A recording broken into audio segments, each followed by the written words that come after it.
Je profite de ce contexte un peu impromptu pour vous faire un petit disclaimer. Aujourd'hui, on va parler de l'enseignement de l'ostéopathie et malgré les 1h30 d'émission, je pense qu'on est très loin d'avoir fait le tour du sujet. Peut-être qu'on en parlera à nouveau dans une future émission. Donc n'hésitez pas à nous laisser dans les commentaires les choses que vous voudriez voir abordées sur le thème.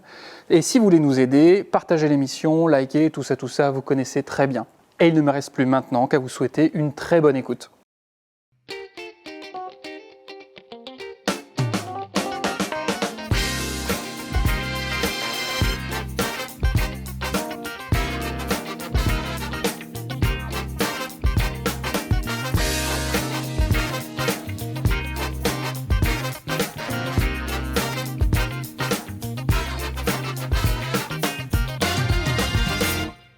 Bienvenue dans Ostéo de demain, l'émission des futurs ostéopathes. Aujourd'hui, on va aborder un sujet qui me tient à cœur, l'enseignement de l'ostéopathie.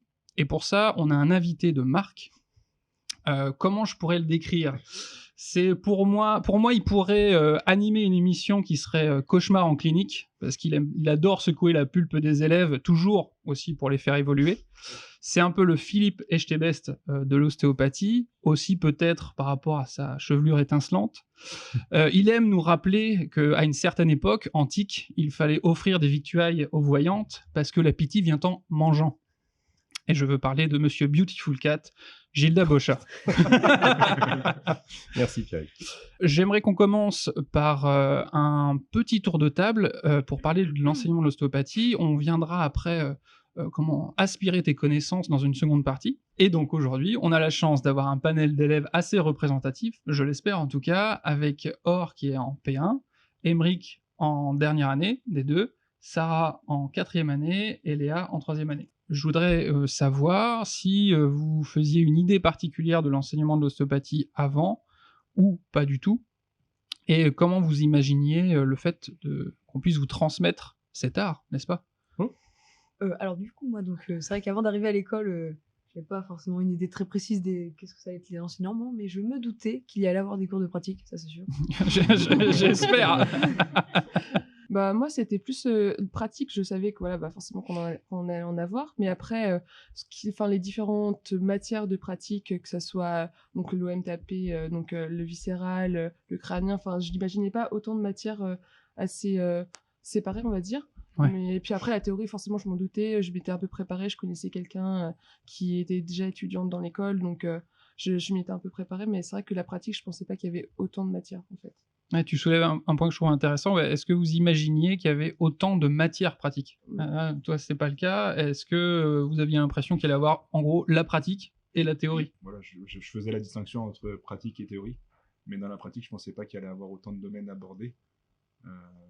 Pour moi, il y avait vraiment l'aspect musculaire, osseux, mais tout ce qui est viscéral, crânien, tout ça, je pensais pas qu'il y aurait autant. Et toi, Sarah ? Moi non plus. Franchement, je suis arrivée un peu là-dedans en n'y connaissant rien. Mais j'avoue que moi, ce qui m'a le plus choquée, c'était la théorie et les matières qu'on a en théorie, genre la biocèle, la biomol, etc. J'ai pas été vraiment choquée par la pratique parce que ça me paraissait assez logique, même si je pensais pas qu'il y avait autant de manières de pratiquer. Mais ouais, c'était plus la théorie. J'en profite que tu es là, Gilda. Ouais. L'enseignement, il a vachement évolué entre ce qu'on a aujourd'hui et ce qu'il y avait avant, même en termes de quantité, on l'avait vu dans l'épisode précédent, avec des fois des semaines de 50 heures de cours, etc. Toi, quand tu as fait ta formation, on précisera un peu plus ton parcours ensuite, est-ce qu'il y avait aussi tout ce panel théorique et pratique ? Alors, il y avait beaucoup moins de sciences fondamentales, type biocell, biomol, etc. Ce sont des choses qu'on n'a pas eues, et je dirais quelque part pour moi, heureusement. Je suis assez content. On n'avait pas de cours d'anglais, on n'avait pas de cours de psycho, quelques cours de psycho. Alors déjà, à notre époque, les études, c'était 6 ans. On avait une année de plus. On avait aussi des semaines de 50 heures, mais on avait eu sûrement cette chance, c'est d'avoir énormément de cours de pratique. Vraiment, on avait en gros tout ce qui n'était pas en fondamental, on l'avait en pratique. Ouais, le rapport pratique-théorie était beaucoup plus sur la pratique, quoi. Ouais, alors on avait beaucoup d'anat, beaucoup de physio, de patho, beaucoup de radiologie. Ça, c'est des choses on a la chance d'avoir beaucoup. Mais effectivement, on a eu la chance d'avoir énormément de cours de pratique. Et comme en plus, dans ma promo, on était très peu, on était une quinzaine, c'était presque du cours particulier. Donc ça a été génial, quoi.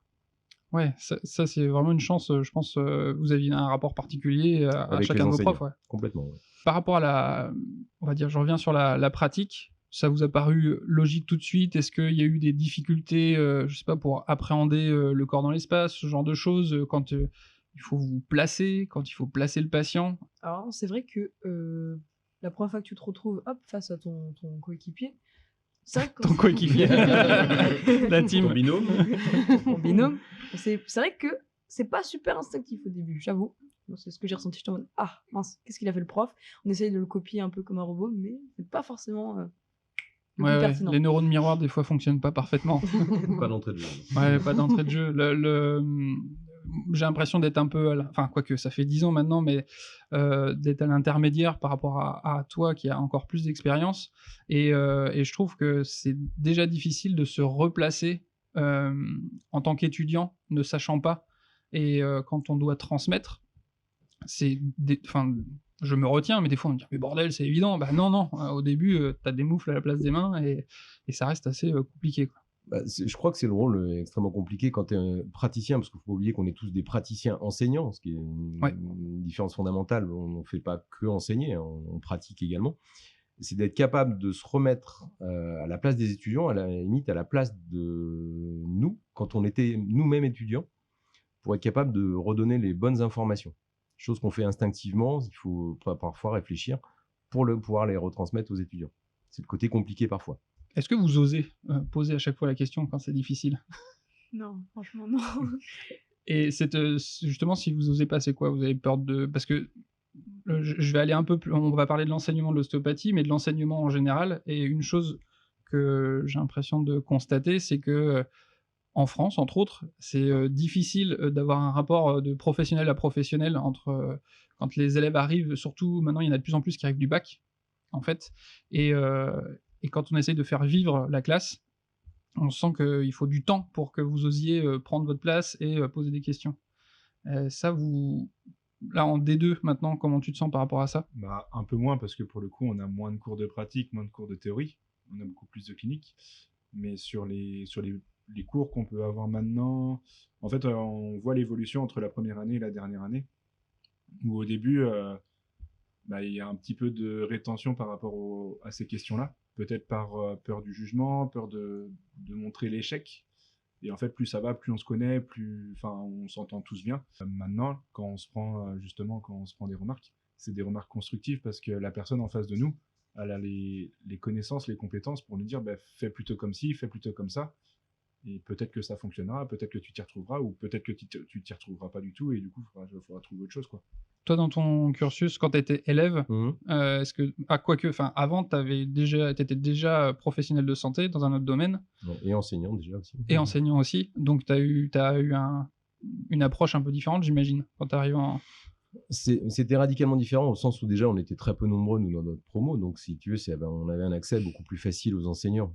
Ce qui ne veut pas dire qu'on avait forcément une capacité à poser des questions, parce que c'est quand même assez culturel. Alors, je ne sais pas comment ça se passe dans les autres pays d'Europe, mais en France, le rôle de l'enseignant a toujours été un peu mis en exergue, et si bien que c'est la parole de l'enseignant qui vaut de l'or. Donc, c'est très compliqué, je pense, pour les gens de poser une question parce qu'il y a la peur du jugement, il y a parfois un petit problème d'ego, qui est quand même assez présent. Moins en moins au fur et à mesure des années. Mais au début, je pense que les gens se disent je pose pas de questions, je veux pas passer pour ou nul ou quoi que ce soit. Alors que je pense qu'il n'y a jamais de questions bêtes. Hein. Et puis, généralement, quand il y en a un qui se pose la question, tu es à peu près sûr qu'il y en a 30 autres dans la promo qui se la posent. Oui. C'est souvent un peu un problème. Mais c'est vrai que nous, c'était un peu différent. On avait moins un rapport compliqué avec les enseignants. Parce qu'on était beaucoup plus proche d'eux. Et vous pensez que justement ce rapport à l'enseignant qui était moins compliqué pour Gilda, ça s'est compliqué à cause de quoi? Parce qu'il y a plus d'enseignants, parce que l'école a grossi aussi peut-être? Comme c'était dit auparavant, je pense que oui, c'est une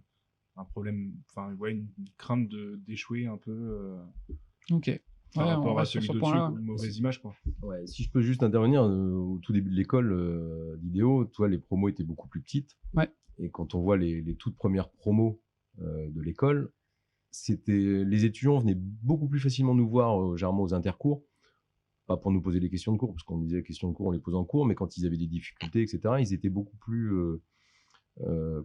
confiants dans le rapport qu'ils pouvaient avoir aux enseignants. Je pense qu'il y a certainement moins d'enseignants, donc c'était plus simple pour eux, mais le rapport était plus simple. Ils venaient nous voir beaucoup plus facilement que maintenant. Tu conseillerais aux élèves de faire ça plus Ouais, facilement? en même temps, je leur dis toujours, s'il y a une question de cours à poser, il faut la poser en cours. Bien sûr. Mais s'il y a d'autres questions, moi j'estime que mon rôle de prof, il ne s'arrête pas à la porte de la salle de cours. On est dispo, j'ai encore même des anciens étudiants qui m'envoient des mails de temps en temps pour me poser des questions parce qu'ils n'ont pas de réponse. Oui, ou qui t'embêtent pour venir dans une émission. Oui, ce genre par de choses. exemple, mais Ouais. ça c'est avec plaisir. Mais non, je pense que le rapport, il est au fur et à mesure des années, une fois diplômé, il change, mais je pense que c'est quand même dommage qu'il y ait cette barrière qui se mette naturellement entre les étudiants et les enseignants. Je pense qu'on est tous pareil, on a tous une certaine... on est quand même plutôt pas mal occupés, mais je pense que si on a du temps à donner, on le donnera. Une chose, on en avait parlé un peu en off, tu parlais aussi de ce choix de devenir ostéopathe, soit vraiment un sacerdoce, que ça soit vraiment une motivation forte. Et maintenant que l'ostéopathie est plus connue, peut-être plus accessible, les parcours enfin, il y a personnes qu'on voit arriver, il y a plus de bacheliers, il y a des gens qui ont fait PACES avant, qui n'ont pas forcément réussi. Des fois, c'est un deuxième choix.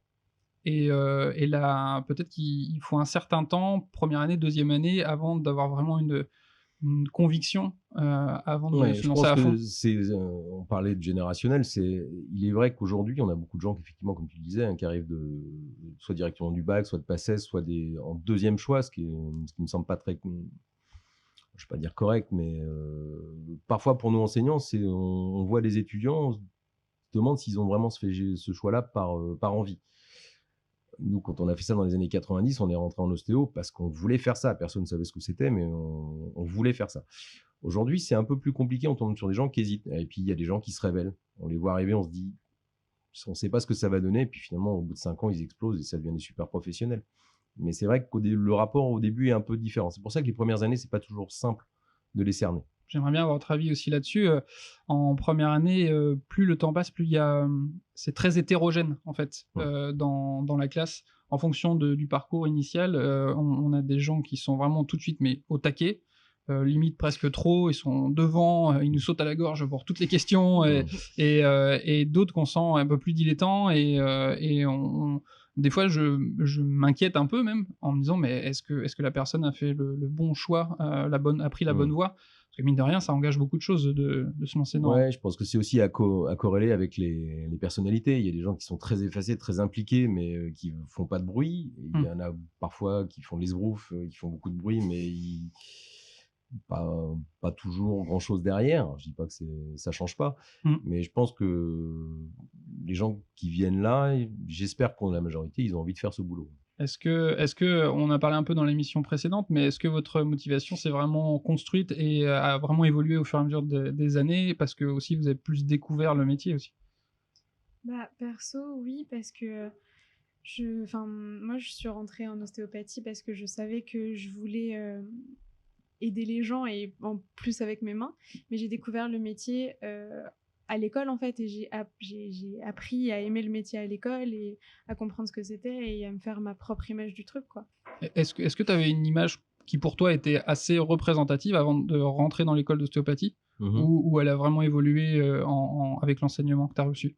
Alors, c'est particulier parce que moi, quand je suis rentré en ostéo, je voyais que le structurel.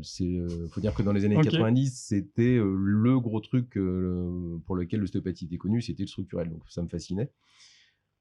Et après, j'ai découvert effectivement le viscéral, le crânien, etc. Donc effectivement, mon idée de l'ostéopathie en technique a changé. Sur le fond, non, c'était une passion d'entrée de jeu et c'est toujours resté une passion et ça l'est toujours. Est-ce que pour vous autres, la motivation s'est construite aussi petit à petit? Moi, totalement, pour moi, oui. Parce que on a pratiqué, on a découvert. C'est vrai qu'on a découvert au fur et à mesure aussi le métier parce qu'on avait une petite idée, mais on n'était pas à ce point-là sûr de tout ce que c'était, quoi, en fait. Et on a découvert au fur et à mesure. Et c'était. Moi, je trouve que c'est ce qui m'a réconforté dans l'idée de vraiment devenir ostéo et et continuer dans ça, quoi. Enfin, c'est vraiment, je pense que on apprend que tout est un ensemble et on soupçonnait pas certaines choses et du coup, c'est vrai que ça a été hyper enrichissant en fait au fur et à mesure. De découvrir aussi tout le champ d'action potentiel Ouais, de c'est l'ostéopathie. ça. Parce qu'il y a des choses qu'on ne soupçonnait pas, que ce soit pour la pédiatrie, la femme enceinte, enfin n'importe quelle personne, et puis enfin même des choses qu'on ne pensait pas avoir un effet, en fait, on peut en avoir quand même. Donc ouais, c'est hyper intéressant de ce côté-là. Merci beaucoup. Je propose qu'on passe à la suite et on va apprendre à te connaître un petit peu plus, Gilda, et on va faire un petit biopic, savoir d'où tu viens et où tu vas.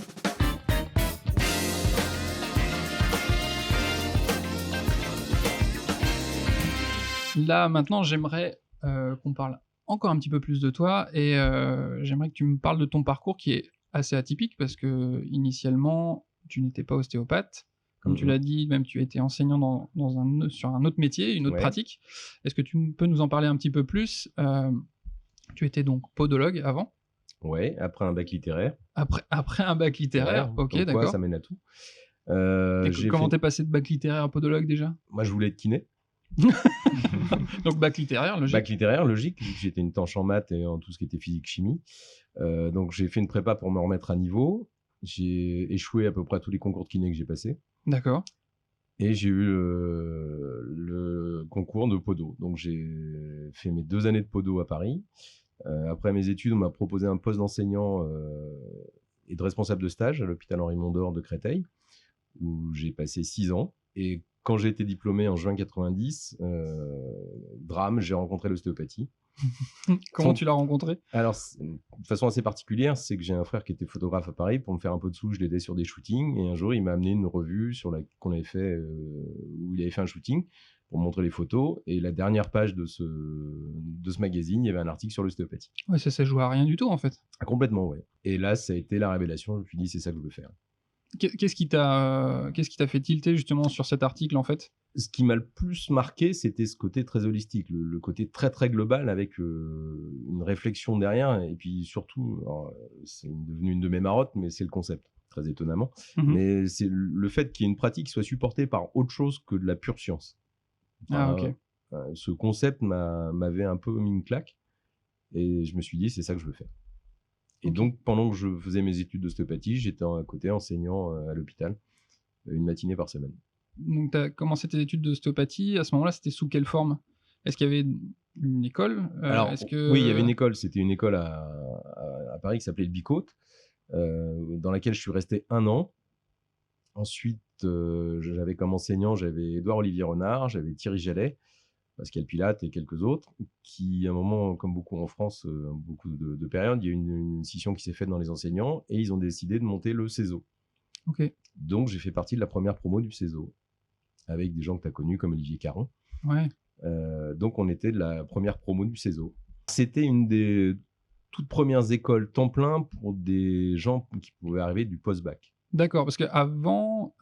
C'était réservé aux kinés. Ouais. Enfin, c'était des formations en temps partiel, soit pour les médecins, soit pour les kinés. Là, quand tu as fait ça, c'était en quelle année? 90. 90, donc il n'y avait pas la réglementation qui existe aujourd'hui. Ah, pas du tout, non. C'était même le flou absolu, quoi. Ouais, c'est ça. Même les kinés qui se formaient, ils pratiquaient l'ostéopathie de quelle manière? Officiellement ou pas? Alors, ils pouvaient, puisque en 81, il y a le ROF qui avait monté, effectivement, enfin, le ROF s'est monté par le fait qu'il y a des kinés qui étaient kinés ostéo et qui ont voulu se démarquer. Donc, qui ont enlevé leur diplôme de la préfecture, qui se sont déclarés auprès du Trésor public et des instances administratives comme étant uniquement ostéopathes. D'accord. Donc ça, c'était vraiment la première pierre posée pour l'établissement de la profession d'ostéopathe en France. Ce qui était, je me permets le mot, un peu couillu quoi à l'époque. Ah, il fallait être sévèrement burné pour le faire, ouais.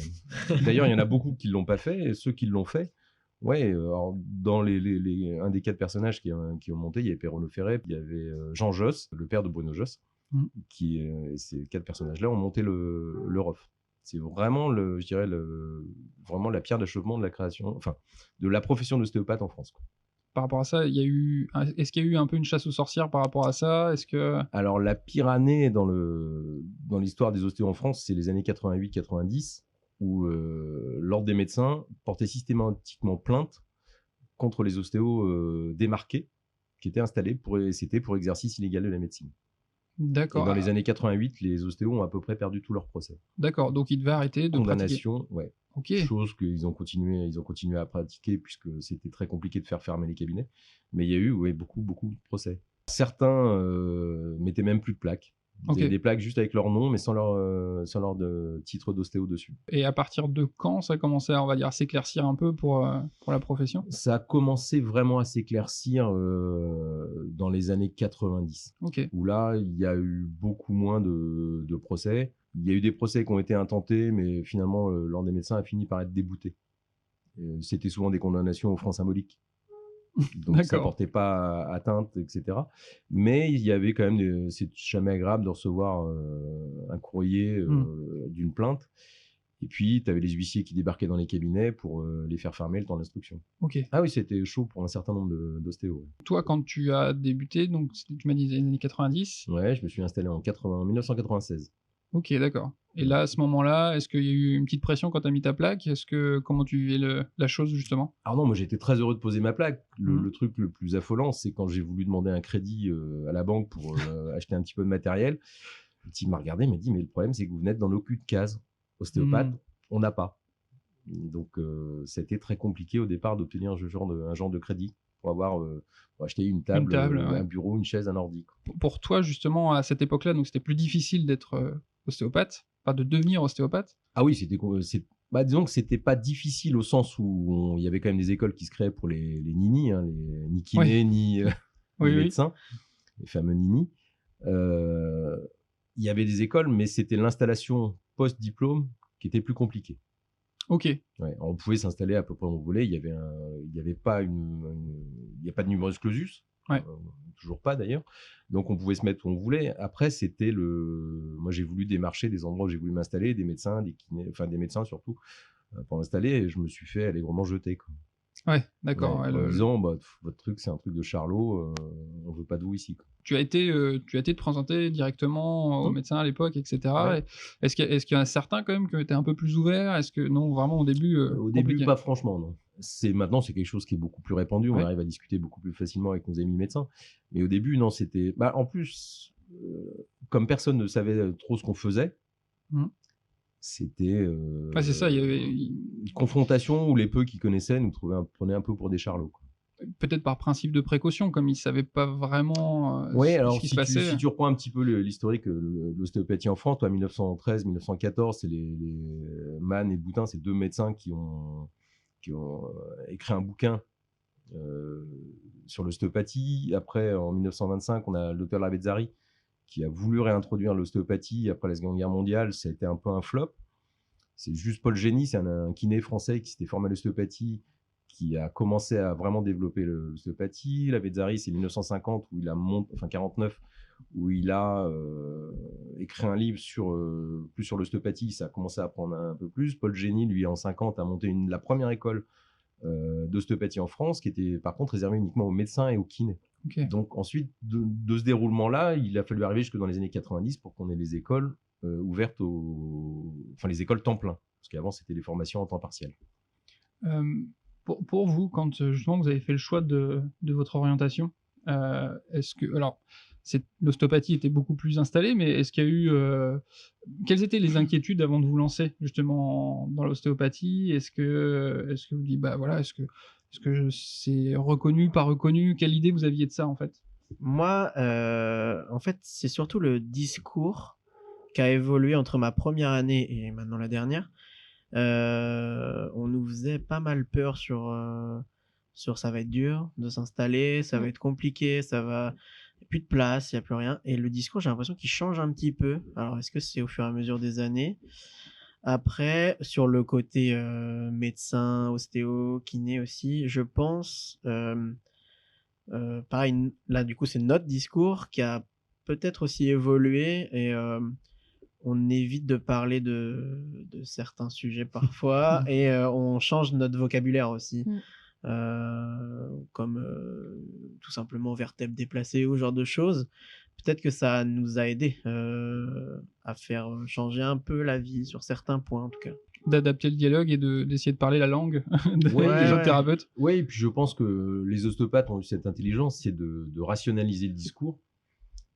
Parce qu'il ne faut pas oublier qu'on a un concept qui peut être abstrait, voire relativement abscon pour les non-initiés. Et le fait d'avoir un langage commun qui soit beaucoup plus cohérent, paraisse moins ésotérique aux gens, je pense que ça facilite le dialogue avec beaucoup de professionnels de santé. Avant de rentrer à l'école, justement, est-ce que vous aviez... Est-ce que vous aviez eu des discours de médecins ou d'autres thérapeutes ou enfin, quelle était pour vous un peu la place de l'ostéopathe dans le milieu, dans la santé en général en France, en fait? Moi, j'ai eu plutôt des avis positifs. Enfin, le père de ma meilleure amie est gastro-entérologue sur Paris.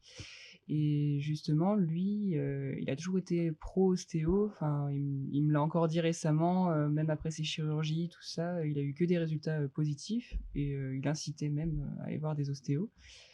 Et du coup, ça m'a plutôt donné envie. Et d'ailleurs, il m'a dit récemment que...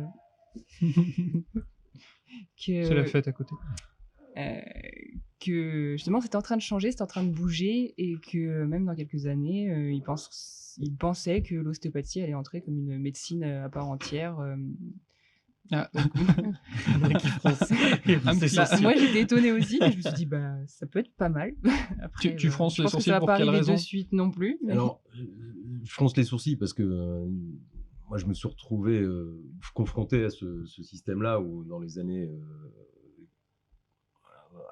juste à la sortie où il y a eu beaucoup de bruit de couloir disant qu'effectivement au moment où on allait être reconnu, on allait pouvoir intégrer les systèmes de santé, etc. C'est vrai que le monde médical est de plus en plus ouvert. Il y a beaucoup de dialogues qui se font vraiment de façon constructive avec le monde médical, ce qui est plutôt une chouette nouvelle puisqu'on arrive à échanger. Et puis il suffit de voir le nombre de médecins qui viennent enseigner dans les écoles. Ouais. Et ça, généralement, c'est des gens qui sont très ouverts d'esprit. Et s'ils le font, c'est pas pour gagner des sous. Hein. Ils le font parce qu'ils comprennent ce qu'on fait, ils adhèrent à ce qu'on fait. Donc ça, c'est plutôt chouette. Ouais.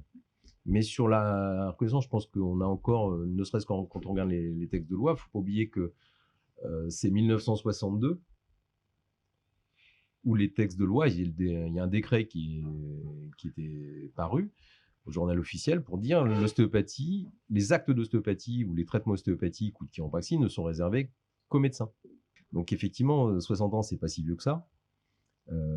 Mais ça évolue tranquillement, parce que quand on voit les décrets d'application sur la reconnaissance du titre, c'est 2009.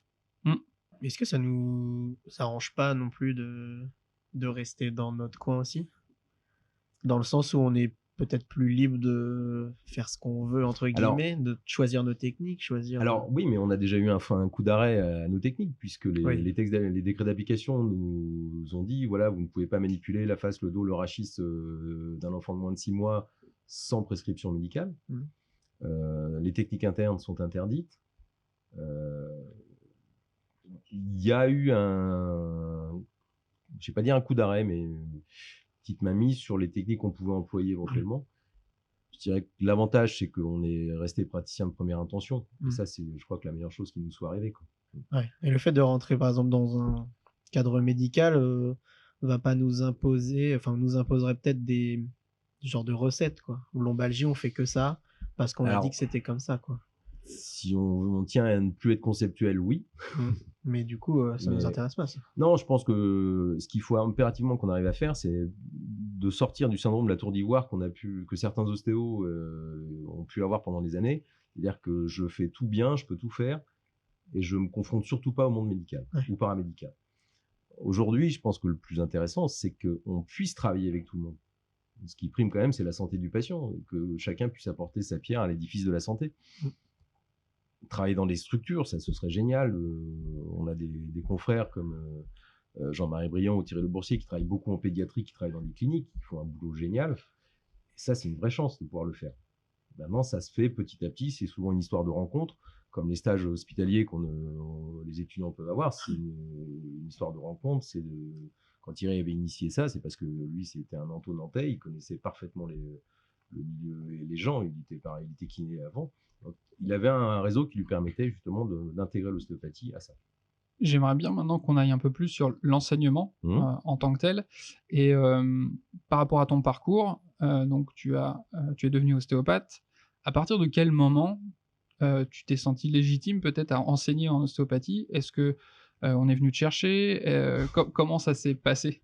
Alors, oui, on est venu me chercher. Oui, encore une fois, moi, j'ai l'impression de faire partie à chaque fois des premières. C'est que Thierry Gellet, qui est le fondateur d'Idéo, qui avait été mon enseignant à Paris, je travaillais avec lui dans son cabinet. Ok. On était associés. Et un jour, matin, on était en train de prendre un café, il me dit j'aimerais bien qu'on monte quand même une structure d'enseignement à Nantes. Et il m'a dit, est-ce que tu veux en être? Ok.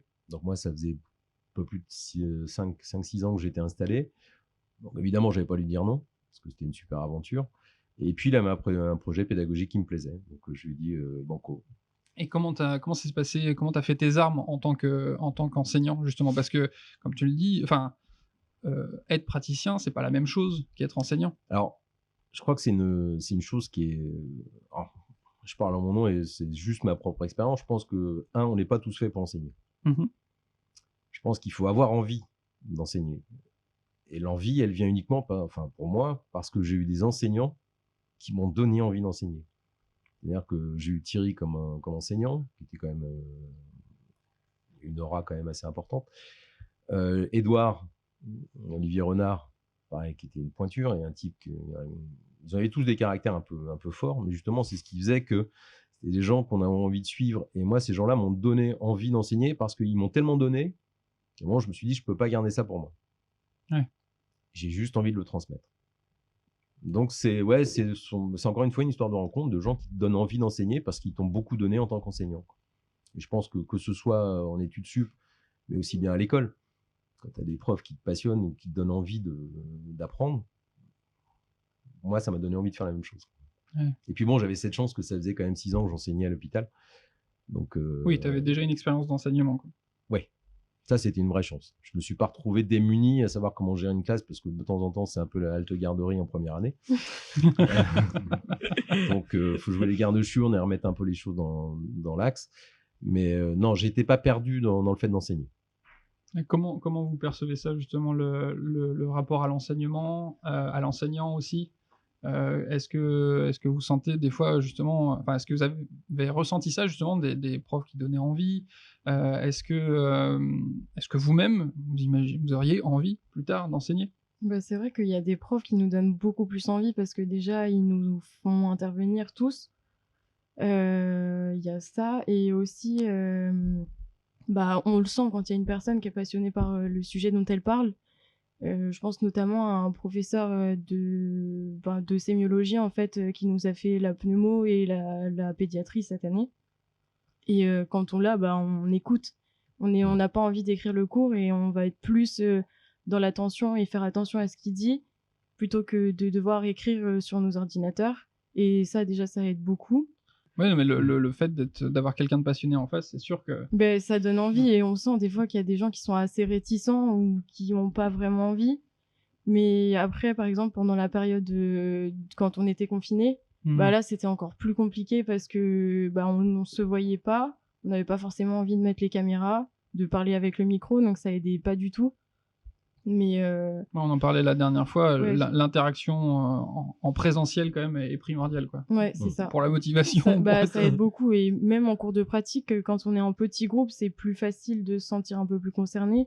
Donc puis vu qu'on fait en même temps, et c'est plus facile pour retenir, quoi. Après aussi, je rejoins Monsieur Brochard pour ça. Il y a des gens qui sont faits pour, et ça se voit complètement, rien que leur attitude, leur façon de parler, où ils vont capter la salle entière. Et oui, ils sont passionnés, mais c'est juste leur manière de parler aussi, où c'est des grands orateurs. Enfin, moi, je viens de Biarritz, et moi, j'ai une idée en tête, un professeur qui nous faisait la rhumatologie, tout ça. Il venait de Toulouse, il nous faisait les cours, et on l'avait pendant une semaine parce qu'il arrivait de loin, quoi, mais par contre, on écoutait, quoi. On bougeait pas, on branchait pas. Il y en a qui sont faits pour ça, et pour ça, c'est très bien comme ça, quoi. Quels sont les critères qui font justement un bon enseignant? Le fait qu'il soit passionné? Est-ce qu'il y a d'autres points, paramètres en fait qui font qu'on va plus écouter ou qui vont vous permettre de mieux retenir? Les blagues. En vrai, si, l'humour, ça marche. Ça marche. Le fait que ce soit ludique, oui, Ouais. et qu'il fasse participer les gens, parce qu'il y en a, ils disent leur texte, c'est très bien, ça peut être très intéressant, mais si ça rentre un peu dans quelque chose de assez pointu, on peut être vite perdu et abandonné ou se dire bon bah ça tant pis, je reverrai plus tard. Alors que si justement on commence à poser des questions ou à simplifier, ou certains profs qui nous racontent bah voilà des cas cliniques, des choses qui leur sont arrivées, je trouve Du que ça concret, rentre, quoi. voilà, Du pratique. ça rentre Cas vachement clinique, mieux. cas clinique, c'est Ouais, hyper cas important. clinique, ça génial. marche Je super bien. pense que, excuse-moi, je coupe, mais je pense que dans nos études, on a deux choses différentes. C'est que, on a du cours théorique et on a du cours pratique. Et moi, j'ai la chance de pouvoir faire les deux. Et c'est pas du tout la même chose d'avoir un cours pratique avec 25 personnes et d'avoir une promo de 100 à tenir. Parce que quand il faut les tenir 1h45 attentifs sur des sujets qui sont pas... parfois, on a l'impression que ça les passionne pas des masses. Effectivement, je pense que de temps en temps, faire une petite césure avec une blague, un truc comme ça, pour permettre à ceux qui sont à la bourre de raccrocher les wagons. Ceux qui sont en avance, bon, ils ont le temps d'écouter. Mais la différence est pas évidente à faire au départ. Il y a une histoire de rythme qui est hyper importante. Il y a un rythme, mais il faut changer de rythme. Et puis, ils perdent personne, parce que quand tu fais 1h45 de cours théorique, tu peux vite lâcher les gens. Et justement, faut est-ce essayer que c'est possible de réussir C'est compliqué. Alors, moi, c'est pour ça que j'ai une façon qui est un peu particulière d'enseigner. Mais c'est la mienne, et je me suis toujours basé sur ça. Je pense que c'est... comment il s'appelle Montesquieu qui disait le sérieux, c'est le bouclier des sots. Moi, j'ai pas envie d'enseigner. Je pense qu'on peut faire sérieusement les choses sans se prendre au sérieux. C'est pour ça que... ça me parle. Oui. Ouais, tu m'as eu en cours, tu sais que de temps en temps, effectivement, on peut pas péter des cas, mais raconter des bêtises. Mais, ouais, mais mine de rien, ça marque. C'était toujours des bêtises qui permettaient de faire passer quelque chose. C'était pas juste faire une blague pour faire une blague. Faut que il y ait un rapport, etc. Mais justement, ce côté blague, moi, les choses qui fixent, quand je fais l'histoire de la médecine, ce sont les anecdotes aussi qui fixent. Donc, je pense qu'une blague fait la même chose, c'est le même principe. Et c'est pour ça que moi j'aime bien avoir des cours et puis surtout qu'il y ait un échange. Souvent je leur dis en première année, faut que ce soit constructif, c'est un échange. Si c'est juste pour faire du professoral, un cours pur, personnellement je verrais pas l'intérêt. Ouais, maintenant vous avez eu l'expérience de la pandémie avec la visio, etc. S'il n'y a pas cet échange, s'il n'y a pas cette vie dans la classe, autant regarder une vidéo, quoi. Oui, et puis je pense que si on je parle pour moi, mais je pense que moi j'aime enseigner justement parce qu'il y a un échange. Parce que on voit les yeux qui se lèvent, on voit des regards interrogateurs, on voit les gens perdus, et justement, c'est sentir cette promo, comme vous le disiez, c'est sentir la promo pour savoir ce qu'on va en faire et où on va l'amener. Et c'est pour ça que toutes les promos sont largement différentes. Et c'est pour ça que c'est un challenge toutes les premières années d'essayer d'amener tout le monde au même niveau. Est-ce que, je dérive un tout petit peu, mais est-ce que tu retrouves pas à chaque fois dans une classe un peu des profils d'élèves et ce que je trouve hyper étonnant, alors j'ai sûrement un biais de perception par rapport à ça, mais ils sont toujours placés au même endroit en plus dans la salle. Oui. Bon, de toute façon, c'est assez fou. Tu as toujours les mêmes archétypes, les hyper curieux au premier rang. C'est ça. Mort de dernier rang, on sent qu'il y a eu à 9h05, il y a une paupière qui commence à se baisser. Il y a ceux qui se mettent c'est caricatural, mais oui, tous les ans, c'est un peu il y a une espèce de morphologie de la promotion qui se développe, mais qui est à peu près la même tout le temps. Il y a ceux qui se mettent au milieu, qui font pas de bruit, qui sont plutôt les discrets. Ceux qui se mettent juste à côté de la porte parce que dès que ça sonne, ils sautent. Pour aller fumer sa clope. Ouais, alors c'est pas bon, faut arrêter ce genre de choses. Mais ouais, il y a une morphologie il y a un morphotype de la promo. Quand tu as débuté l'enseignement, alors même pas forcément en ostéo, mais vraiment le début de l'enseignement, est-ce que tu as essuyé des écueils? Est-ce qu'il y a eu des moments où tu as compris certaines choses par rapport à l'enseignement qui t'ont aidé ensuite? Ouais, ce qui m'a... mais je pense que c'est comme en pratique en cabinet, ce sont des échecs qui nous font grandir, c'est pas les réussites. En plus, moi, c'était la particularité, c'est quand je me suis retrouvé à l'hôpital à enseigner, pendant longtemps, j'étais plus jeune que mes étudiants. Ok. Donc, il fallait que je trouve une certaine crédibilité. Ouais, la légitimité, ouais. Ouais, et puis une légitimité et une crédibilité, parce qu'ils me regardaient un peu de haut en me disant, au début, souvent, ils me disaient, bon, quand est-ce qu'arrive le point, je leur disais, c'est moi en temps droit. Et il y en a beaucoup qui, au début, me croyaient pas. Donc, c'était assez rigolo. Bon, après, avec l'âge, c'est vite passé. Mais ouais, je pense que c'est comment dire, tu retires de chaque promo des trucs en plus. Et on en avait parlé un tout petit peu aussi, c'est que entre le moment où on a commencé à enseigner en ostéo en 2002 et maintenant, il y a quand même eu aussi un switch générationnel. Ouais. Tu ressens ça Ah ouais.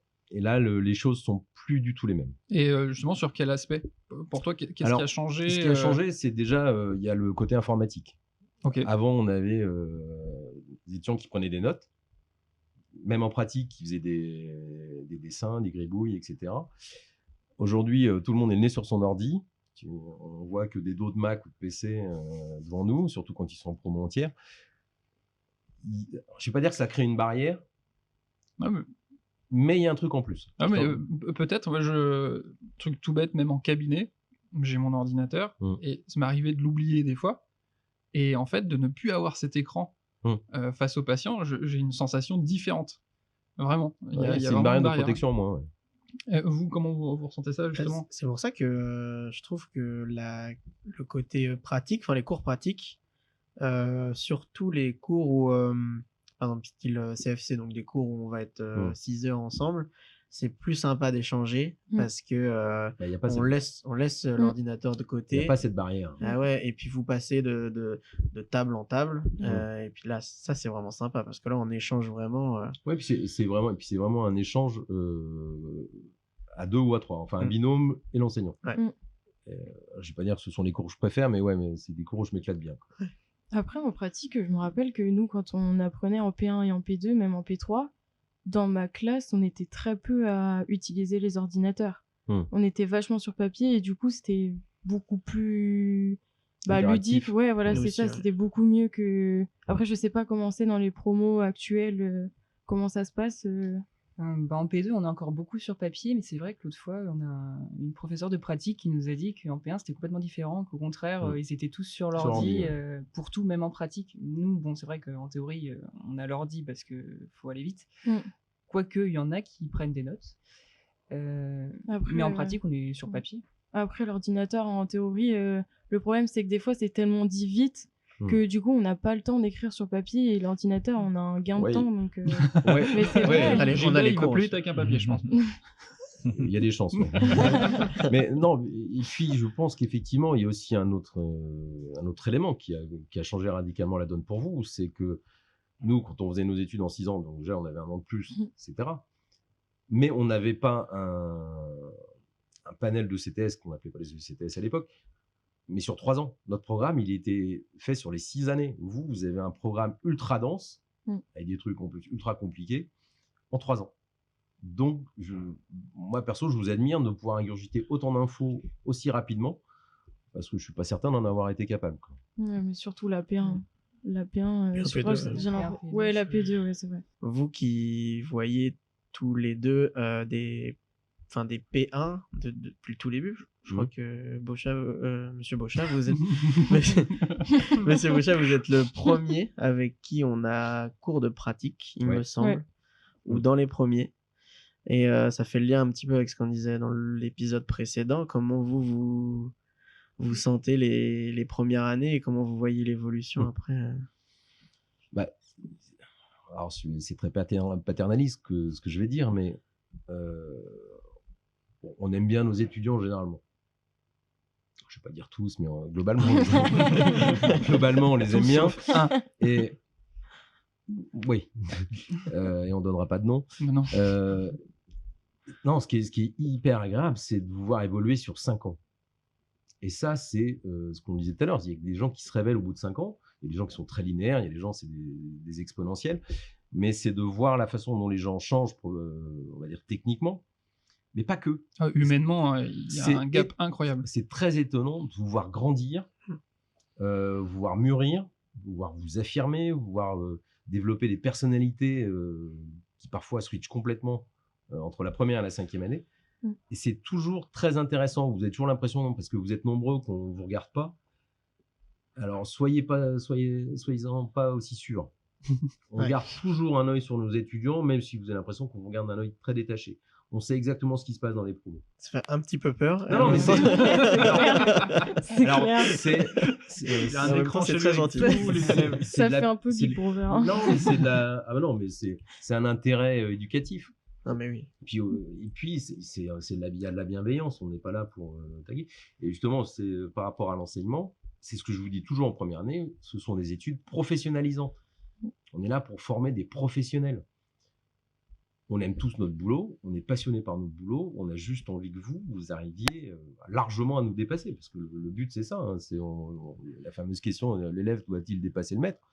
Moi, je dirais qu'il ne faudrait pas le mettre à la forme interrogative, il faut le mettre à l'impératif. L'élève doit dépasser le maître, c'est une obligation. Et je pense que, en tant qu'enseignant, toi aussi qui enseignes, je pense qu'il n'y a rien qui nous fait plus plaisir que de voir des gens qui arrivent à des hauts niveaux de compétences dans leur métier.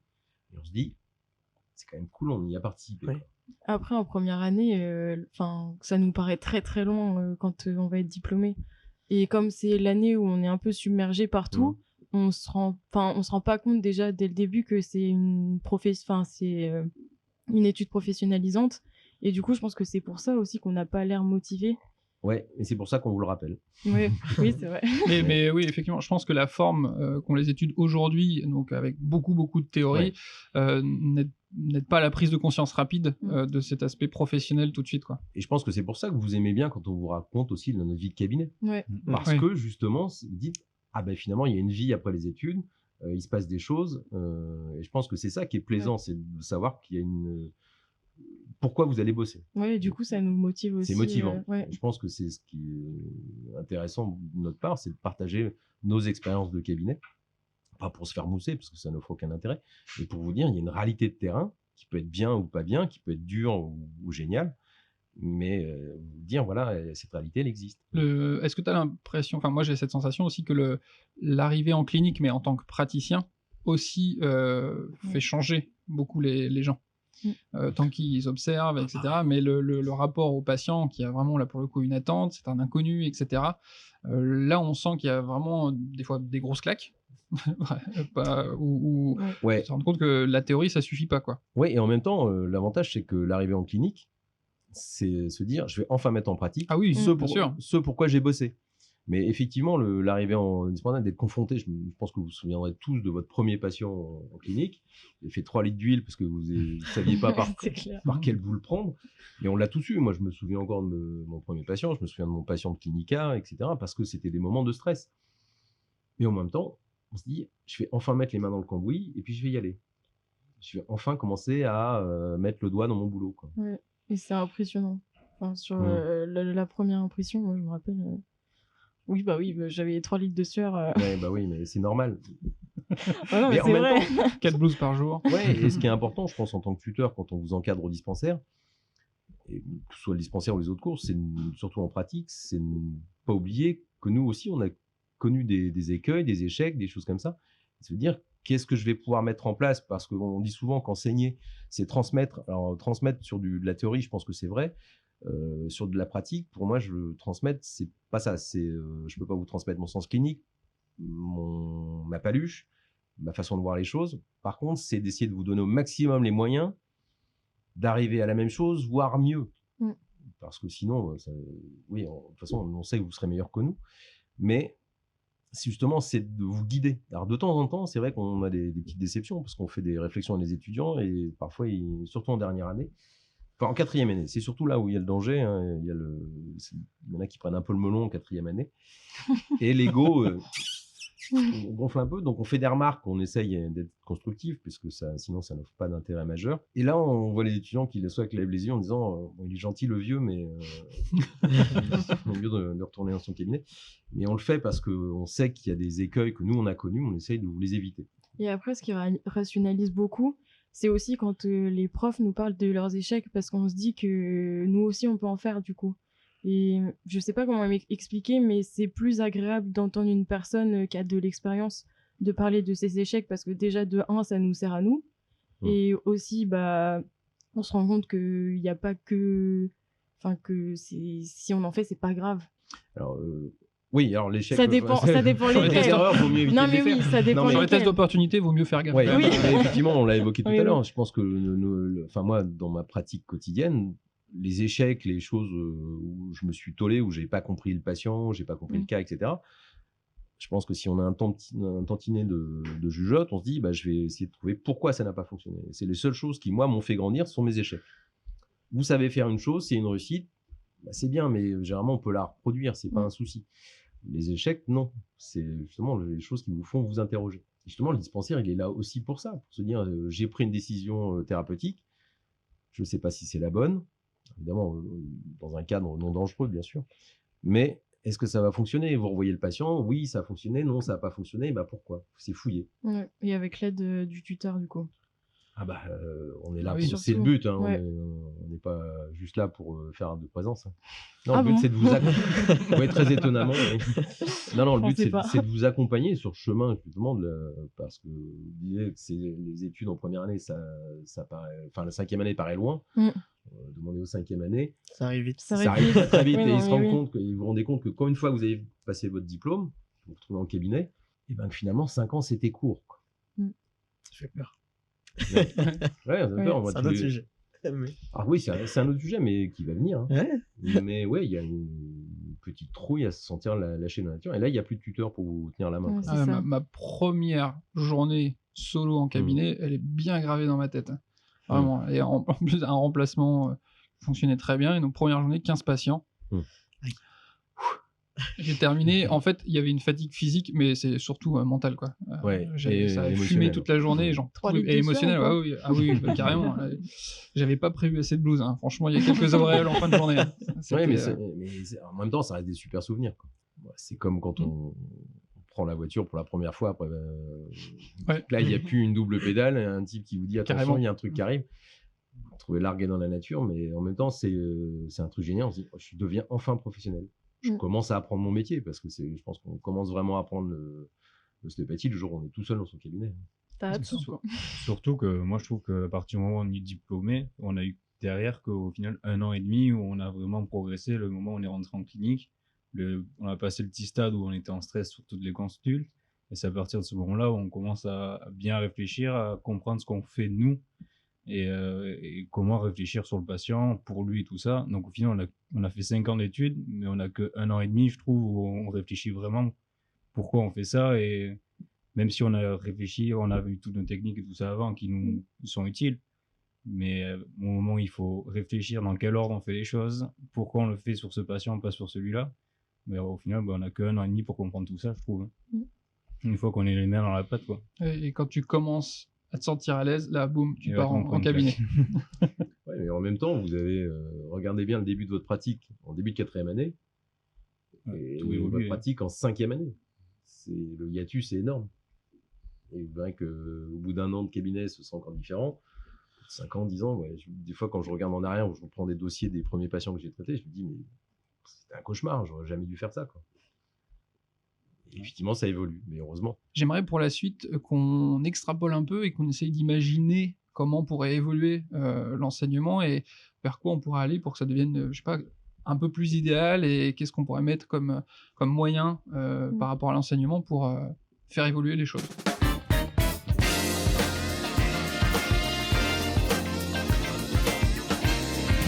Donc, pour cette partie-là, j'aimerais qu'on essaye d'imaginer un idéal ou qu'on imagine ce qu'on pourrait faire évoluer ou même que vous nous fassiez un retour en fait en tant qu'étudiant sur votre enseignement, ce que vous avez vécu comme enseignement et ce qui pourrait être changé, modulé. Imaginons, voilà, il n'y a pas de limite, il n'y a pas de programme, on fait ce qu'on veut. Ok.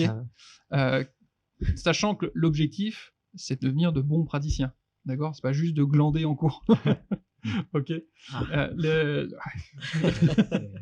Mais Trop tard. Oui. Du coup, trop tard, mince. Non, voilà. L'idée, c'est que j'aimerais bien avoir votre point de vue là-dessus, en fait. Qu'est-ce qui peut-être, alors peut-être que c'est déjà parfait, mais je pense pas, rien n'est parfait. Qu'est-ce qui pourrait vous aider ou qui vous aurait aidé à avancer plus vite ou vous rassurer ou vous permettre de mieux retenir les connaissances, la pratique, etc. Comme vous disiez tout à l'heure, ce côté, vous n'avez pas forcément eu tous les cours théoriques théorique pure, biologique et autres, que nous on a eu, je trouve que c'était beaucoup d'un coup, et peut-être pas forcément, tout le monde n'est pas forcément préparé à recevoir ça dans la tête et de se dire que ça fait un peu bourrage de crâne. Peut-être essayer d'espacer ça sur plusieurs années, mais en même temps il faudrait pas non plus que nos études elles durent 10 ans, quoi. Et c'est vrai que déjà 5 ans c'est long, mais ça passe très vite, vraiment vraiment trop vite.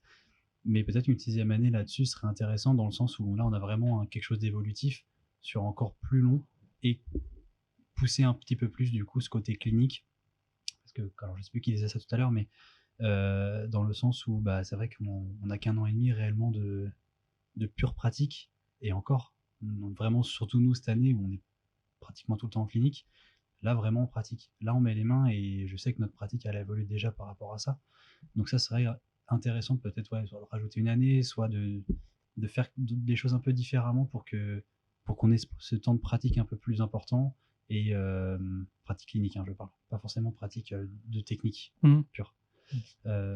Et d'avoir le côté théorique peut-être moins condensé, voire plus de choses qui sont réellement axées sur notre pratique ostéo, quoi. Tu me dis si je dis une bêtise, mais la théorie pure que vous avez en première, 2e année, qui est assez pointue, c'est dense aussi. Même si moi j'avais commencé à avoir un peu plus, je pense que par rapport à vous, pareil, ça a monté encore d'un cran.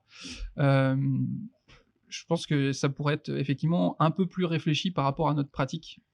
Il y a certains profs, justement, passionnés, très intéressés, curieux, qui on sentait que vraiment ils avaient adapté, s'étaient intéressés à l'ostéopathie et nous transmettaient ce qui était vraiment nécessaire, important pour nous. Et voilà, ils essayaient pas de faire de nous des médecins urgentistes ou enfin voilà. Et là, un truc que je souhaiterais, c'est tendre de plus en plus vers ça, et je pense que ça va venir aussi parce qu'il y aura un dialogue avec les autres professions qui va être de plus en plus ouvert. C'est ça, c'est ce qu'on retrouve nous à partir de la 3e année, je crois, peut-être de la 2e, dans les cours de sémiologie, tout simplement. Là, on est vraiment dans de la pathologie, en fait. Et de plus en plus, on a des professeurs qui sont docteurs en sciences, docteurs en médecine générale ou autres, qui nous amènent ce côté, moi j'y connais pas grand-chose en ostéopathie, mais je connais les patients, je connais les pathologies, et je vais vous donner des petits conseils que vous pouvez adapter en cabinet. Ça, c'est trop bien, quoi. Là, on prend notre pied, vraiment. Moi, je me rappelle, c'est monsieur A, en ORL. Valenza. Valenza, moi je trouve qu'il faisait vraiment cet effort-là, et il nous apportait vraiment des trucs très concrets et pratiques pour le cabinet ensuite, quoi. Une chose, on en a parlé un peu avant, justement, où tu me disais que c'était un peu plus comme ça avant, justement, cette notion peut-être de compagnonnage avec un ostéopathe confirmé, expérimenté.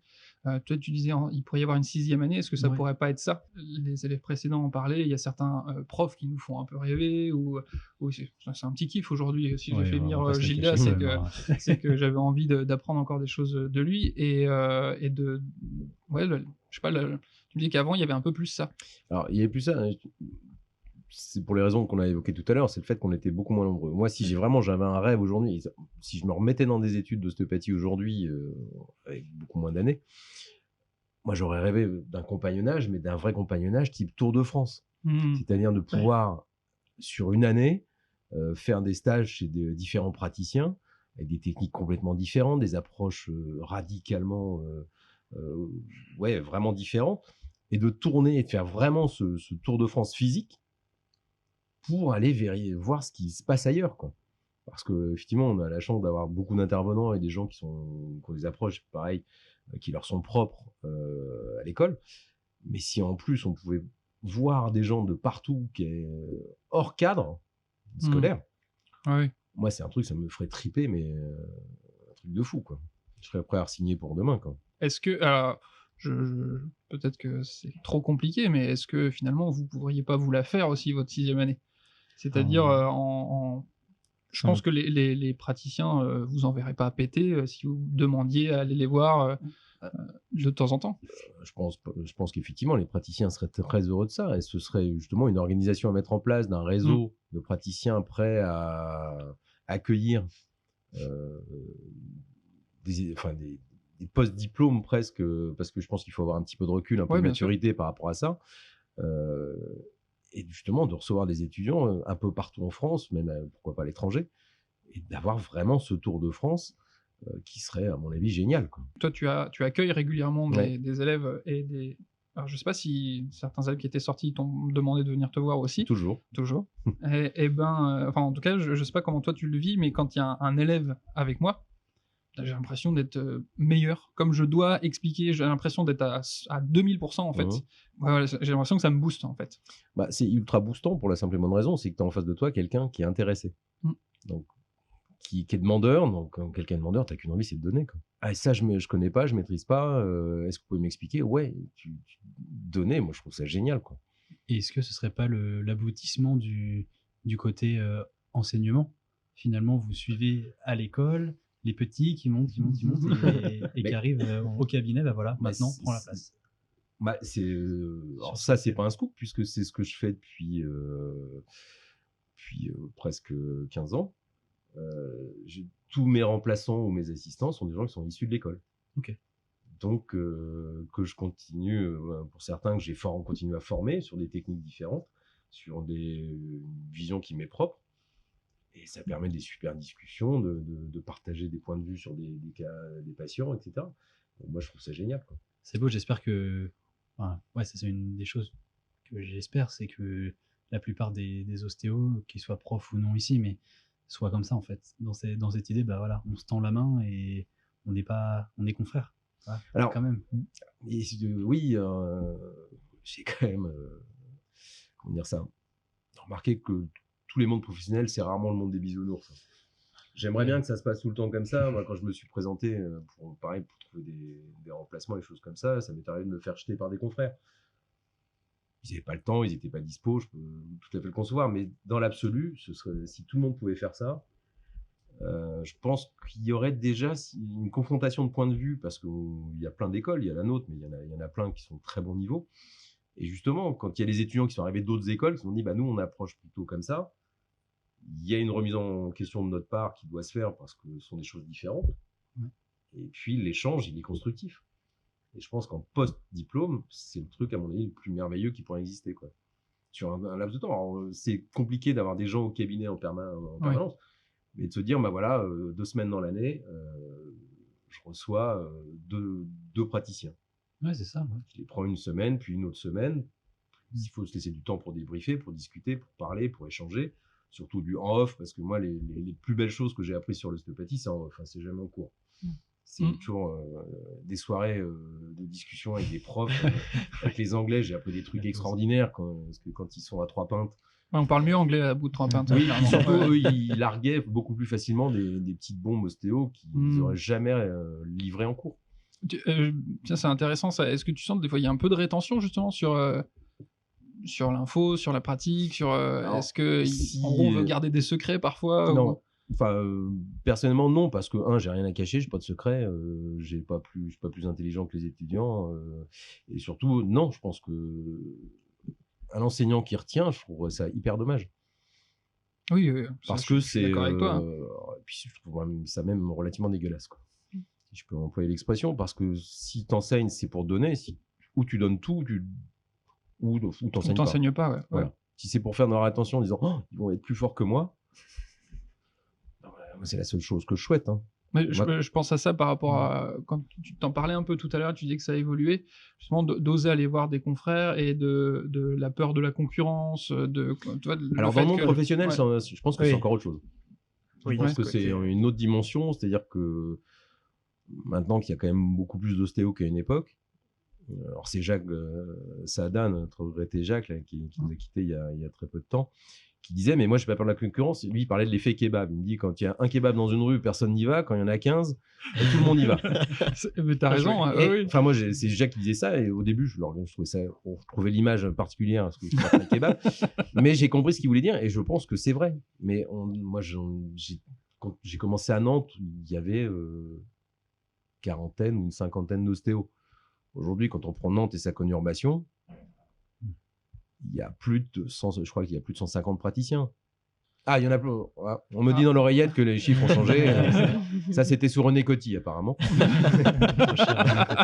Donc, effectivement. Et J'ai pas pour ça que je pense qu'on a vu nos activités baisser, qu'il n'y a pas eu moins de gens à venir consulter. Mais je pense qu'effectivement, il y a des gens à qui ça peut faire peur. Mais je pense qu'on a peur si on... Alors, c'est peut-être malvenu de dire ça, mais on a peur si on a peur de ne pas être bon, quoi. Et que les autres nous dépassent. Si on n'a pas confiance. Si on n'a pas confiance.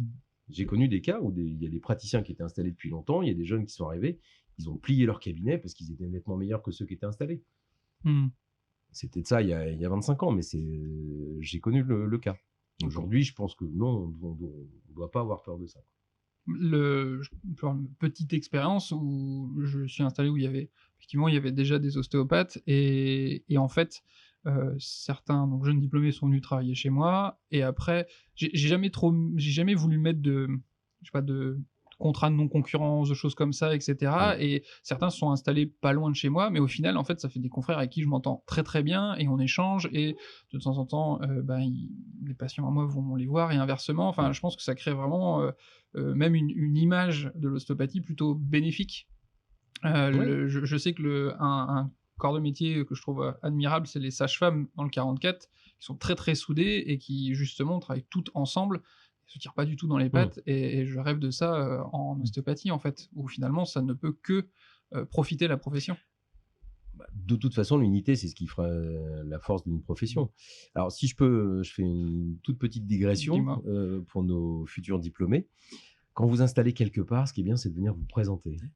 Est-ce qu'on le dit carrément? Parce que, oui, on vous le dit. Moi, j'ai des gens qui se sont installés dans la rue juste derrière chez moi depuis 4 ans. Je ne sais pas qui c'est. Alors, c'est bon parce qu'ils viennent aussi du CESO à Paris. On est à vol d'oiseau à peu près à 30 mètres. On n'a jamais bouffé qui que ce soit. Justement, moi, je me souviens quand les gens venaient se présenter, j'ai toujours été dire voilà, bah oui, on se voit, on prend un café, on discute. Tu viens d'où? T'as fait quoi? Et puis quand on a des urgences, ça permet de leur envoyer. Mais après, si les gens viennent pas se présenter, c'est compliqué, quoi. Et c'est dommage parce que, alors qu'on soit proche ou pas proche physiquement dans la ville, pour respect par les anciens, je pense que c'est un moyen de faire connaissance. Et la profession ne peut s'en sortir que grandie, quoi. Rester dans son coin, ça ne sert pas à grand-chose. Et puis je pense que ça peut être une manière aussi de continuer à apprendre en croisant d'autres collègues, justement. Oui, parce que après, même si c'est pas des stages, ce sont des discussions. Ouais, c'est une chose, j'avoue, très égoïstement, qui me plaît beaucoup en venant enseigner à l'école, c'est de croiser régulièrement mes collègues et d'échanger, même autour d'un café, en off, justement, comme tu disais. C'est ultra gratifiant. Ça nous sort du cabinet, parce qu'on est parfois un peu isolé, si on ne travaille pas dans les cabinets de groupe, etc. Mais effectivement, on est obligé de se tenir à jour. Ouais. Il y a ça. Pas facile, c'est pas toujours évident. Mais parce je vais pas dire qu'on vit sur nos acquis, mais il y a des choses sur lesquelles on potasse pas forcément souvent. Mais il y a des questions des étudiants qui nous imposent de nous interroger aussi. Ils nous mettent dans les cordes, des fois. Oui, puis ils se posent des questions que parfois nous on s'est jamais posées. C'est vrai. Et ça, c'est toujours très surprenant. Mais le fait de pouvoir échanger, c'est quand même, je trouve ça génial, quoi. Parce que il y a du recul, il y a des étudiants qui sont devenus des professionnels. Ces professionnels sont devenus des amis. Il y a une espèce de continuité, de filiation que je trouve assez géniale, quoi. C'est finalement ce qu'on pourrait retrouver dans le compagnonnage. On en revient toujours au même. Ouais. Ouais. Et puis il y a un truc très égoïste, je pense, tu vas peut-être être d'accord avec moi. Moi, tous les jours, j'utilise des techniques que Thierry Jallet m'a appris. Thierry nous a quittés, malheureusement, mais pour moi, il est vivant au quotidien. Tous les jours, j'utilise des techniques que lui m'a appris, donc il est tout le temps, quelque part, entre guillemets, avec moi. Et en tant qu'enseignant, on se dit, finalement, c'est peut-être ça, accéder à l'éternité, c'est qu'on vous laisse dans les tronches des techniques qu'on vous apprend. Et puis, même quand on sera plus là, on continuera à exister quelque part. Et je trouve ça, c'est un truc qui est assez plaisant. Ouais. Côté artisanal, un peu de se passer de. De toucher à l'immortalité. C'est pas totalement faux. Mais quand on regarde finalement la façon dont même l'ostéopathie s'est construite. Comment c'est né au milieu du 18e siècle à peu près, 19e siècle, pardon. Il y avait cette notion de compagnonnage. Mais si effectivement c'est une chose qui pouvait exister, ça, ce serait fabuleux.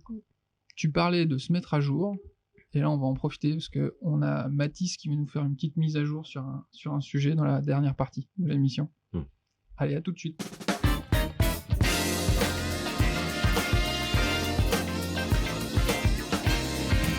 Pour cette dernière partie, Mathis, notre expert, va nous faire une petite mise à jour, en tout cas nous parler d'une petite actualité intéressante et sur laquelle on va sûrement rebondir. À toi la place. Yes, j'espère parce que personne n'en a parlé. C'est Les vrai médias nous le cachent. Alors, on a beaucoup parlé ces derniers temps de l'étude LC Ostéo qui a été publiée par très grande équipe. Et la méthodologie a été pas mal critiquée, notamment le fait qu'il y ait cette zone anatomique qui ait été utilisée et pas l'ensemble du corps, etc. C'était semi-standardisé, semi-standard plutôt.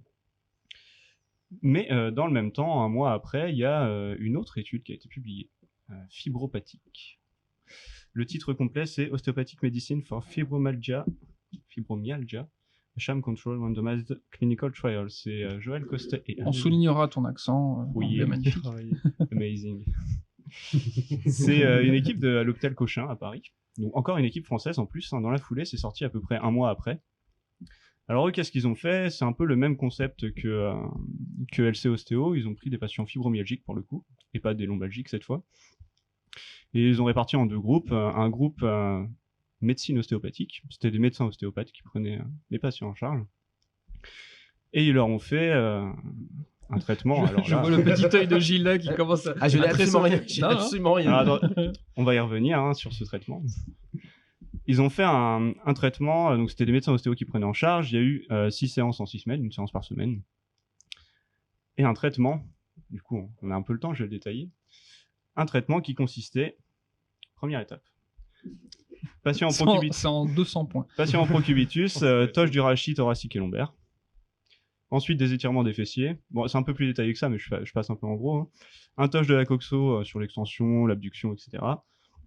Ensuite, un toche de gléno-huméral sur le ventre. Le patient passe sur le dos, traction cervicale, toche cervicale, traction de gléno.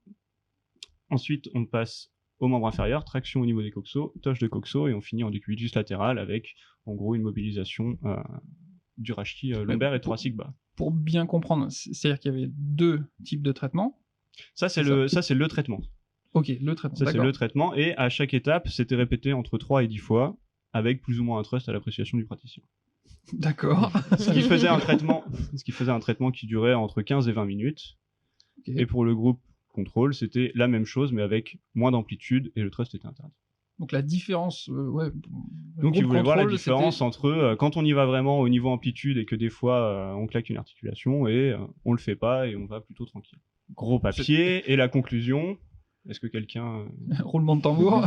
On l'attend. L'ostéopathie ne fonctionne pas pour la prise en charge des patients fibromyalgiques, pas d'indication, aucune utilité, etc. Ok. Enfin, la première chose qui me vient quand même, c'est...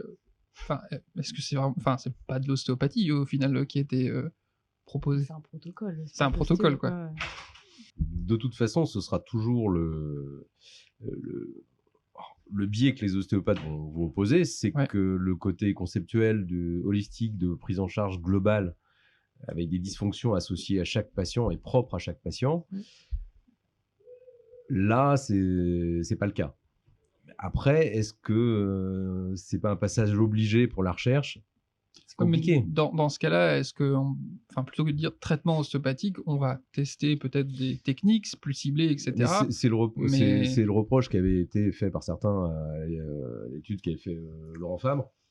LC Ostéo, ouais, LC Ostéo. Dire, voilà, c'est pas de l'ostéopathie, ce sont des techniques ostéopathiques. Alors moi, je me prononce pas sur le bien fondé ou pas de l'utilisation de ça. En tant que praticien, ça me viendrait pas l'idée de faire ça. Mais je suis pas chercheur. Donc, oui, bien sûr. Là, ce sera toujours, à mon avis, le biais qui sera opposé aux études de recherche avec ce genre de choses mises en place. Surtout quand on entend le terme TOJ.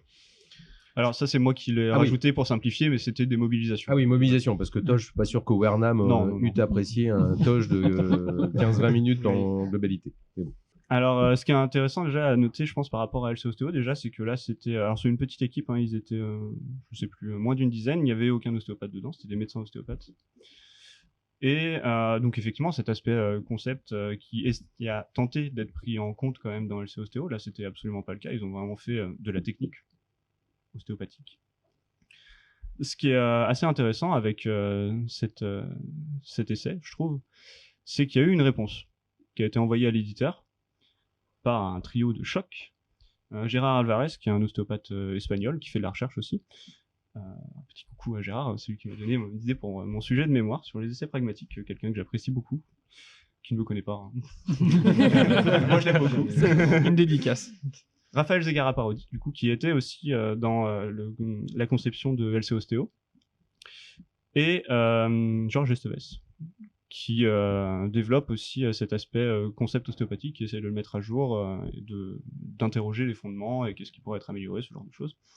Donc déjà, on a une bonne équipe de champions, hein, qui ont répondu avec une réponse assez longue, assez complète, assez argumentée, qui se base sur pas mal de littérature pour quand même rappeler le fait que si c'est juste pour enchaîner des techniques complètement similaires d'un patient à l'autre, ils auraient pu s'économiser de l'argent, du temps et conclure déjà de base que ça fonctionnerait pas.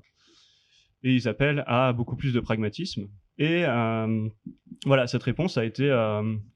je vous invite à aller la lire, hein, elle est quand même assez longue et elle est très argumentée, et je pense que c'est quelque chose qui est vraiment bien, c'est qu'il y a quand même des ostéos qui s'intéressent à la recherche, qui développent cet aspect de recherche et qui sont capables de répondre à des équipes de chercheurs, de statisticiens derrière, et pas avec des réponses juste bon, c'est pas bien, on n'aime pas, ou ce genre de choses qui peuvent qui prennent le temps de construire une réponse. C'était vraiment une réponse très construite, très propre, très carrée, et ça fait plaisir. Ça fait plaisir. Il y a eu, retournement de situation, il y a eu une réponse à cette réponse de l'équipe Mazette. Alors là, on n'arrête plus. Ça va être comme les Fast and Furious, ça va s'enchaîner pendant je sais pas combien d'années. Donc il y a eu une réponse à cette réponse. Alors là, je vous invite à la lire aussi. Elle est beaucoup plus courte. Elle est beaucoup plus très peu sourcée. Disons que je sais plus, il y a 6 citations. Dans les citations, il y a la réponse à laquelle ils répondent. Il me semble qu'il y a leur essai aussi à la base. Il y a un bouquin d'Aristote pour justifier le fait qu'ils aient fait des sophismes dans leur réponse, et un appel à Hippocrate, les principes de la médecine. Enfin bref. Ça paraît un petit peu léger comme retour. C'est un petit peu léger. C'est quand même assez très léger en fait, parce que on a quand même une bonne Dream Team qui a fait une réponse de champion. Alors là, Gérard Alvarez en octogone, il aurait tout éclaté. Il est en très bonne forme, j'imagine, hein, et en tout cas, franchement, cette réponse est vraiment de très bonne qualité. Mais là, pour le coup, en face, on a une autre réponse de gens qui sont compétents, qui sont fermés, qui sont aussi des très bons chercheurs quand même. Et la réponse est quand même assez peu à la hauteur au final. Voilà, je pense que ça peut être un épisode quand même à valoriser. Il y a des choses qui sont critiquables dans la réponse de Alvarez, Zegara-Parodi et Esteves, mais pour le coup, ça met quand même en avant, je pense, le fait que même chez les ostéopathes, il y a des compétences qui se développent, qui prennent de l'ampleur. Il y a une aisance à discuter avec le monde médical, avec le monde de la recherche, qui se développe. Ça, c'est plutôt bon signe. Et quand en face, la réponse c'est Aristote et Hippocrate, s'il n'y a plus que ça sur notre route, ça devrait aller. Belle conclusion. Mais j'aurais une question. Enfin, j'aimerais bien connaître pourquoi ils ont fait cette étude initialement. Quel était leur but en fait, sachant qu'ils sont médecins ostéopathes. Donc, je pense qu'ils ont quand même envie de mettre en avant potentiellement l'ostéopathie. Enfin, c'est assez curieux ce protocole. Enfin, je veux bien avoir ton avis là-dessus, quoi. Mais alors, ce qui est très étonnant quand tu regardes toute la littérature. Des essais ou même les textes de loi ou les textes ostéo qui ont été sortis pour justement interdire l'ostéopathie aux non-médecins, c'est que l'ostéopathie, si tu veux, en gros, ne fonctionne pas si tu n'es pas médecin. C'est quelque chose qui ressort pas mal en général quand il y a des mauvais résultats. Du coup, il faut que ce soit autorisé, mais que pour les professionnels de santé. Ouais. Ça a été le cas pour LC Ostéo, par exemple. Alors que, historiquement, quand tu reprends depuis les années 60, c'est quelque chose qui nous est opposé très souvent. C'est l'ostéopathie, ça fonctionne pas. Sauf si c'est pratiqué par des membres du corpus médical. Après qu'on continue de se questionner sur pourquoi ça fonctionne et qu'aujourd'hui, avec les connaissances qu'on a scientifiques, on se rend compte peut-être que finalement ça fonctionne, mais pour d'autres raisons, d'une autre manière, et qu'on appréhende les choses autrement, je trouve ça plutôt important. C'est même plutôt très bien. Mais pareil, c'est mon dada, l'histoire. Donc quand tu reprends effectivement même le concept ostéopathique, qui peut paraître très léger pour le monde médical actuel, Steele faisait avec ses connaissances. C'est-à-dire que juger a posteriori quand on disait ouais mais Steele a toujours été contre la médecine, non, il était contre la médecine de son temps où il y avait plus de 61% des prescriptions qui étaient faites où c'était de l'opium, du brandy et du calomel, un chlorure de mercure qui déchaussait les dents, qui rendait les gens malades mais qui les a jamais soignés. Il était contre la médecine de son temps, donc je pense qu'il faut replacer vraiment les choses dans ce contexte.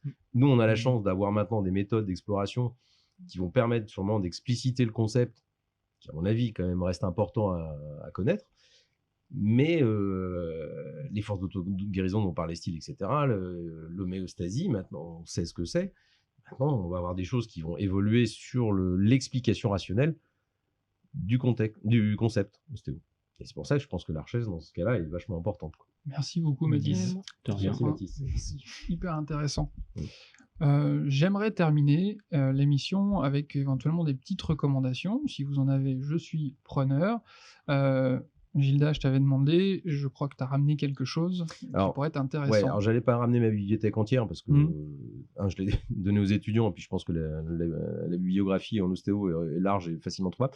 Par contre, il y a un auteur que j'ai découvert, que je connaissais de nom mais j'avais pas encore vu ses ouvrages, c'est L'ostéopathie, une autre médecine de Jean-Marie Gueulette. Qui est docteur, ouais, bien sûr, qui est docteur en médecine, qui est docteur en théologie. C'est aux presses universitaires de Rennes. Et justement, ça va rejoindre un petit peu ce que disait Mathis, c'est qu'il reprend justement cet antagonisme qu'il y a entre la médecine et l'ostéopathie, et pourquoi ça a été aussi délétère longtemps sur le rapport des uns avec les autres.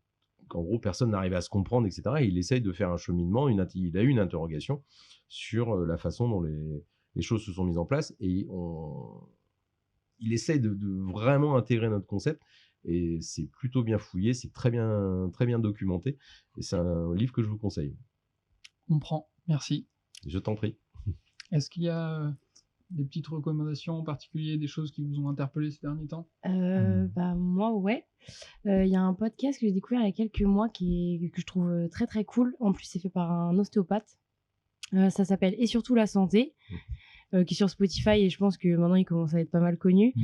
Et c'est hyper cool de voir un ostéopathe interagir et à la fois avec d'autres ostéopathes, avec d'autres professionnels de la santé et avec d'autres professionnels de d'autres médecines alternatives, des sportifs, et ça permet de s'intéresser de manière un peu plus légère quand on est en voiture, qu'on va en cours, etc. À l'ostéo, et c'est vraiment hyper intéressant. On apprend des trucs très chouettes, donc ouais, puis il a interviewé des grands noms de l'ostéopathie, et de pouvoir les entendre de vive voix, ça c'est plutôt intéressant. Barral, entre autres, par exemple. Des gens qu'on entend en cours, on les voit parler, on les entend parler, et on arrive à mettre des voix sur ce qu'on nous raconte. Ouais.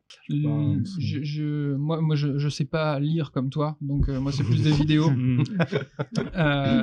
C'est une chaîne YouTube qui s'appelle Les Chroniques de la douleur.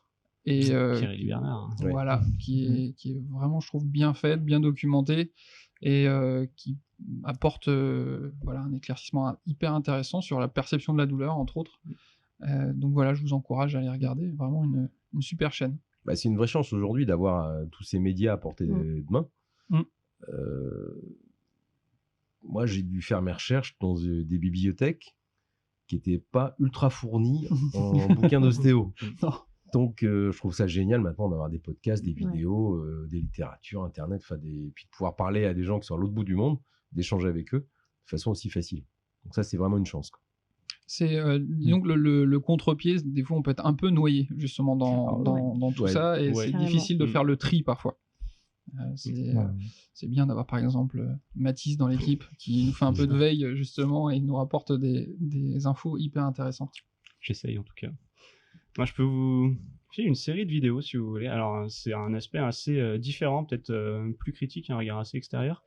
C'est la série Thérapie et alternatives de Libre Influence. C'est une chaîne YouTube qui est pas très connue, mais qui a sorti 6 ou 7 épisodes sur les thérapies alternatives en général. Ça ne concerne pas du tout que l'ostéopathie, hein.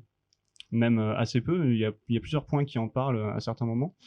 Et c'est un regard vraiment étape par étape sur pourquoi ça fonctionne, pourquoi les gens y vont, quelles sont les motivations des thérapeutes, où en est la recherche sur pas mal de points, et beaucoup de critiques sur tout ça, avec quand même un aspect très, très bienveillant, très explicatif, très compréhensif. Faut s'accrocher, hein. C'est des épisodes, il y en a 7, je crois, 7 ou 8, de 40 à 50 minutes, un truc dans le genre. Mais je trouve les vidéos sont très bien filmées. Déjà, c'est joli visuellement. Enfin, bon, c'est pas un argument, hein, mais déjà, souvent la forme permet c'est bien fait, d'aller jusqu'au bout. Ouais. La forme est vachement importante, je trouve, parce que dans les gens qui critiquent, que ce soit, on va dire l'ostéopathie, mais en fait les thérapies alternatives en général, il y a souvent un aspect un peu acerbe. Ça dépend des personnes forcément, mais quand il y a ce côté-là, ça donne pas forcément envie de s'intéresser, alors qu'il y a des choses très intéressantes, des critiques très intéressantes à prendre. Alors que là, il y a vraiment un aspect très ouvert, il y a beaucoup d'intervenants qui sont aussi plus ou moins ouverts et qui apportent un point de vue beaucoup plus compréhensif. Donc si jamais ça vous intéresse, un investissement plutôt intéressant, je pense. Bien, merci beaucoup. Merci. De rien. On va conclure tranquillement. Je rappelle donc là toutes les recommandations. On va essayer de mettre les liens dans la description si vous voulez les fouiller, chercher, vous intéresser. Je rappelle bien évidemment que ce qui peut nous aider, c'est de partager l'épisode, de commenter, de nous transmettre vos avis, vos retours, les questions que vous auriez par rapport au sujet du jour ou même les futurs sujets que vous aimeriez voir abordés. Et puis on vous dit tous au prochain épisode. Ciao. À bientôt.